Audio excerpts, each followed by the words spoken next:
Guys, ഇന്ന് ഞാനൊരു birthday വ്ളോഗായിട്ടാണ് വന്നിരിക്കുന്നത്. സായിക്കുട്ടൻ്റെ ബർത്ത്ഡേ. ആൻഡ് നിങ്ങൾക്ക് കാണാം ഡാഡീനെ ഡ്രൈവിങ്ങിനെ ഹെൽപ്പ് ചെയ്യുന്ന സായിക്കുട്ടനെ.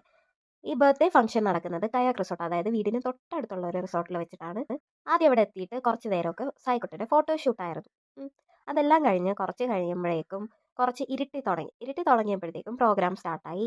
ഓൾമോസ്റ്റ് എല്ലാ റിലേറ്റീവ്സും ഫംഗ്ഷന് എത്തി തുടങ്ങിയായിരുന്നു. ഈ കാണുന്നത് ചിരിക്കാൻ പറഞ്ഞപ്പോൾ ക്യൂട്ട്നെസ് വാരി എറിയുന്ന എൻ്റെ കസിനെയാണ്. പിന്നെ ശിവക്കുട്ടൻ്റെ വക കുറച്ച് ഡാൻസ് ഉണ്ടായിരുന്നു. അതെല്ലാം കഴിഞ്ഞിട്ട് കേക്ക് കട്ടിങ് നടന്നിട്ട് വീണ്ടും കുറേ ഫോട്ടോഷൂട്ട് നടന്നു. അത്യാവശ്യം കുറേ പേര് ബർത്ത്ഡേ ഫംഗ്ഷന് എത്തിയിട്ടുണ്ടായിരുന്നു. ഈ കാണുന്നത് ഡയറ്റ് ആണെന്നും പറഞ്ഞ് ഫുഡ് വാരി വിഴുങ്ങുന്ന എൻ്റെ കസിനെയാണ്. കേക്ക് കട്ടിങ് കഴിഞ്ഞ് കുറച്ച് കഴിഞ്ഞപ്പോഴത്തേക്ക് ഗാനമേള സ്റ്റാർട്ട് ചെയ്തിട്ടുണ്ടായിരുന്നു. സാങ്കേതികയുടെ ഗാനമേള. ഗാനമേളയുടെ തുടക്കം തൊട്ട് ഒടുക്കം വരെ അവരുടെ കൂടെ ഡാൻസ് കളിക്കാൻ ശിവയും ജോയിൻ ചെയ്തു. ഈ കാണുന്നത് പനിയായി ഒട്ടും വയ്യാതിരിക്കുന്ന സായിക്കുട്ടനെയാണ്. ഇതെല്ലാം കഴിഞ്ഞിട്ട് സായിക്കുട്ടൻ്റെ ഡാഡിയുടെ വകയും ഡാൻസും ഉണ്ടായിരുന്നു. സായിക്കുട്ടൻ്റെ ഡാഡിയും അതേപോലെ ഡാഡിയുടെ ഫ്രണ്ട്സും എല്ലാം ചേർന്ന് ഡാൻസും, അതേപോലെ തന്നെ കുറച്ച് കഴിഞ്ഞപ്പോൾ നമ്മൾ ഫാമിലി എല്ലാം കൂടെ ചേർന്ന് ഒരു ഫോട്ടോഷൂട്ടും നടത്തിയായിരുന്നു.